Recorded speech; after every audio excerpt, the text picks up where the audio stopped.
नमस्कार जय जगन्नाथ मु विस्मय भवन आउ एक नुआ भिडियो रे आपण मानक स्वागत। दर्शक बंधु गतकाली आम कथा नवरंगपुर मंडई फेस्टिवल विषय रे पूर्व भिडियो रे आम आलोचना करथिले सेही कार्यक्रम रे टाबुगां विधायक कौन सब कहिथिले महिला मानक बोली। आज पुणी सेही मंडई फेस्टिवल को नेकी एटा होची मंडई फेस्टिवल रो पार्ट 2।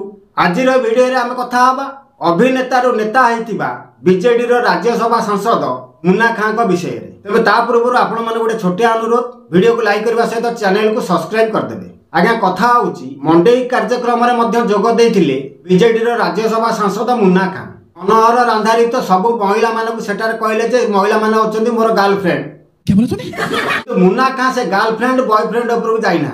मुन्ना खां सीधा जंप करचंती भक्तिमय प्रार्थना आए दयामय विश्व बिहारी ऊपर। आपण माने भाबुथिबे कोन बोली कथा होची। आज्ञा मुन्ना खां सेही कार्यक्रम रे जोग देबा समय रे लोक मानकु किछि संबोधित कले किछि कहिले सांस्कृतिक सभा मंच उपरे से हमर ओडिया प्रार्थना आहे दयामय विश्व बिहारी को नेकी अति कदर्थ भाव रे ताकु वर्णना कले। खाली प्रार्थना को जे कदर्थ बा कटाक्ष कले ता नुहे, से प्रार्थना जे रचयिता रामकृष्ण नंद को मध्य नेकी अति कटाक्ष करिसंती। आमे समस्त जेते बेले स्कूल को जाके पाठ पढुथले बा वर्तमान भी पिला माने पढुछंती क्लास आरंभ होबा पूर्वरु भगवान को निकट रे निजको समर्पण करिया पई मन भितर आध्यात्मिक भाव आनिया पई एवं दिनटी किबळी शुभमय हबो पिला माने समस्त प्रार्थना करिथांती। आहे दयामय विश्व बिहारी घेन दया बही मोर गुहारी। एटा हला प्रथम पद। शेष पंक्ति कौन ना मते एतिकी शिक्षा साई हे मोर धन जन लोड़ा नाही। सी से मंच पर कहले जे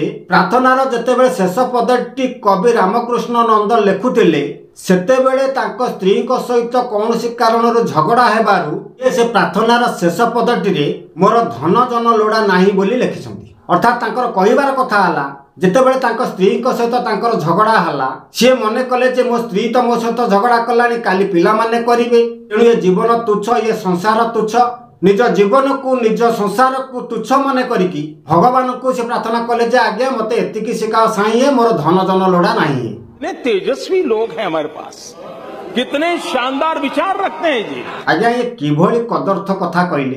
अभिनेतार नेता होइतिबा मुन्ना खाकर एभली विवृत्ति कोटि कोटि हिंदू को भावना को आघात करने की से प्रार्थनार रचयिता रामकृष्ण नंदक प्रति एवं तांको स्त्री को प्रति या कदर्य मंतव्य नुहे कि रामकृष्ण नंदकर स्त्री कलिया कि कौन मुन्ना खां देखिथिले नहीं। जेतेबेले प्रार्थनाटीर शेष पद लेखुतिले रामकृष्ण नंद जदि बा स्वामी स्त्री भितर तांकर झगड़ा होतला मुन्ना खां सेठार उपस्थित थिले ना तांको से समस्यार समाधान करिया पय डाकितिले रामकृष्ण नंद। ये जातिरा भद लोक बोले कि माने आको पागल कुहा जीवन ता कोन कुहा जीव। मत तो लगुच आको मुंड पूरा खराब है कारण वर्तमान समय बीजेडी दल बुड़ी बुड़ी जाउछि। राज्यसभा 10 थे बर्तमान आसिक 7 रे पहुंचले तेणु ये बाचाणक पर जहाँ पाउछन्ति ता गपुछन्ति आ कोन एभली पागल लोक को नेकी करेंट दबा कथा माने आको किए राजनेता कला मत काबा लागुछ। एभली मानसिक विकृति लोक को सम्मानजनक राजनीतिक पदरु हटे देबा कथा जार संस्कार नहीं जे कथा कहि सिकिनी से को नेता एवं को अभिनेतार गणा हुए मु बुझी पारनी। You are right, bro. तबे दर्शक बंधु एई थिला आजर आलोचनार प्रसंग। ए बाबत आपण मानकर मतामत कोन निश्चित भाव पर कमेंट माध्यम रे जणाइबे। आ जदि वीडियोटी भल लागि थाए ताले वीडियो को लाइक शेयर करबा सहित चैनल को सब्सक्राइब करी पाखर थिबा घंटी बटन दबे ऑल नोटिफिकेशन को ऑन कर देबे। तबे वर्तमान पय रहउची नमस्कार जय जगन्नाथ।